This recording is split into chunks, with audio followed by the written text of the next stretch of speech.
Render arsitektur adalah seni membuat animasi 3 dimensi yang menawarkan perkiraan realistis tentang hasil akhir proyek bangunan yang akan dieksekusi. Render merupakan bagian penting dalam proses membangun atau membeli hunian, karena memungkinkan arsitek dan penghuni memvisualisasikan proyek di dalam sebuah lingkungan dan ruangan. Sigit Kusumawijaya, seorang arsitek di Jakarta, biasa memanfaatkan teknologi rendering dalam pekerjaannya.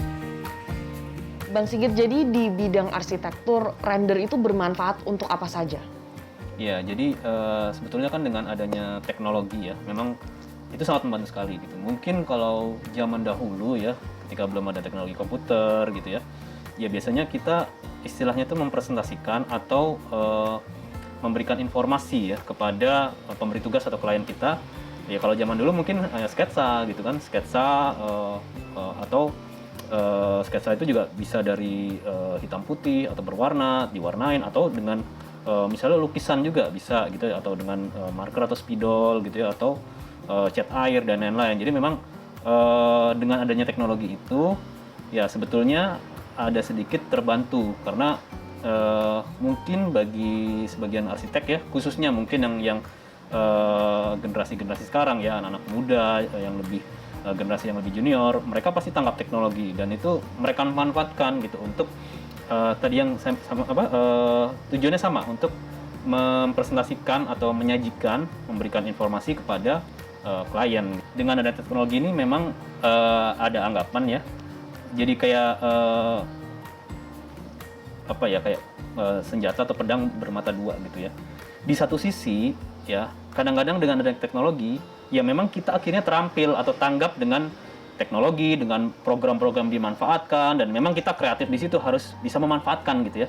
Tapi juga ada yang beranggapan ya, karena kita akhirnya banyak menggunakan teknologi ya, skill atau keahlian kita dalam istilahnya itu menggoreskan ya, sketsa atau keahlian tangannya itu bisa berkurang gitu. Dalam proses pembangunan sebuah hunian atau kantor begitu, apakah rendering 3D ini dijadikan panduan dalam arti spek-speknya nanti harus sesuai, bagaimana?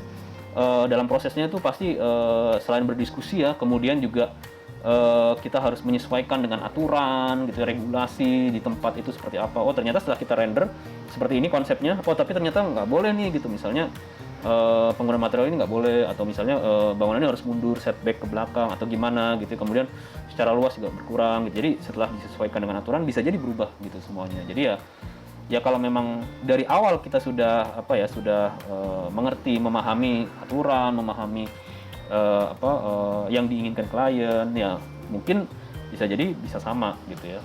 Tapi kalau ada perubahan-perubahan ya mungkin itu adalah proses. Bang Sigit, sebelum mulai membuat render 3D, kan pasti ada proses konsultasi dulu nih dengan klien. Bisa tolong ceritakan biasanya konsultasi itu seperti apa?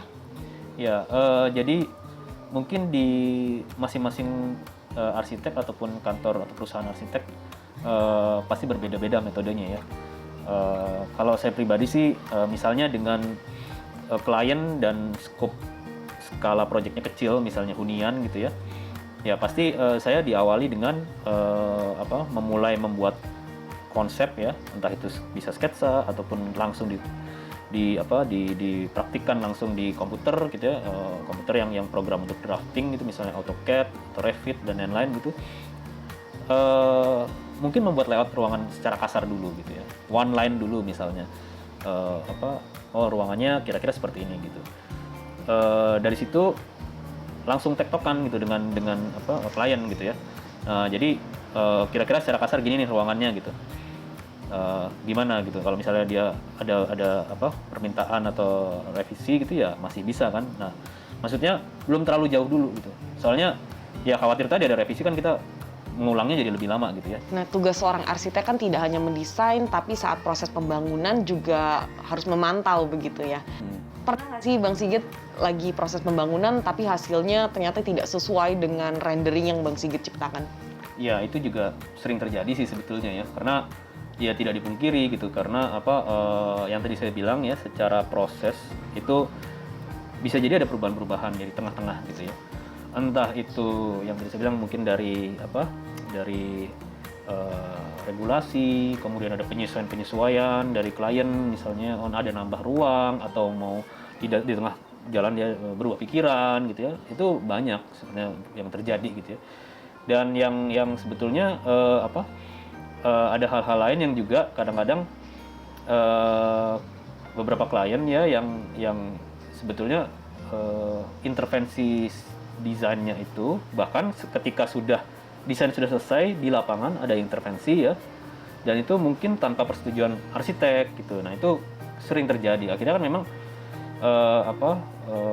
dari rendering juga tidak sama gitu ya, atau tidak sesuai yang kita harapkan gitu ya. Tapi ya kadang-kadang klien tuh ada keinginan seperti itulah gitu kira-kira. Sigit menggunakan sejumlah aplikasi 2 dan 3 dimensi untuk menciptakan render arsitektur. Biasanya arsitek ya menggunakan beberapa aplikasi atau software ya, dan itu sebenarnya banyak ya. Kalau saya mungkin secara pribadi ya, saya di kantor kami menggunakan AutoCAD ya, AutoCAD atau Revit ya, Revit yang sudah terintegrasi dengan BIM ya. Jadi dari AutoCAD itu kita mulai untuk mendesain secara 2 dimensi dulu gitu ya, entah itu denah atau bisa langsung studi tampak atau potongan gitu ya. Nah kalau denah sudah di-approve oleh klien ya, layout ruangannya bagaimana, nah kemudian kita baru mulai membuat 3D-nya, 3 dimensinya. Nah aplikasinya juga sudah banyak ya, ada SketchUp, ada 3D Max ya, atau Grasshopper dan lain-lain gitu. Saya kebanyakan di sini menggunakan SketchUp. Jadi SketchUp karena lebih mudah dan lebih ringan gitu ya. Untuk pengaplikasian material juga lebih mudah. Nah dari SketchUp kemudian kita bisa untuk memulai rendering ya, rendering yang mungkin masih mentah gitu ya. Itu juga banyak beberapa programnya ya, bisa menggunakan Lumion ya, diintegrasikan dengan V-Ray atau dengan Enscape khusus untuk membuat ilustrasi. Nah dari situ di touch up, finalisasi. Nah itu mungkin yang bisa kita presentasikan atau kita sajikan ke klien gitu kira-kira. Rendering arsitektur merupakan keterampilan yang harus dimiliki semua arsitek karena dapat membantu mereka menganalisis desain bangunan, menjadi panduan saat proses pembangunan, serta memiliki peran penting dalam pemasaran sebuah bangunan. Namun penghuni harus memahami bahwa bangunan yang sudah jadi tidak sama persis dengan render arsitektur karena perubahan seringkali terjadi dalam proses konstruksi. Karmel Mursalim, Arif Yunan, Jakarta.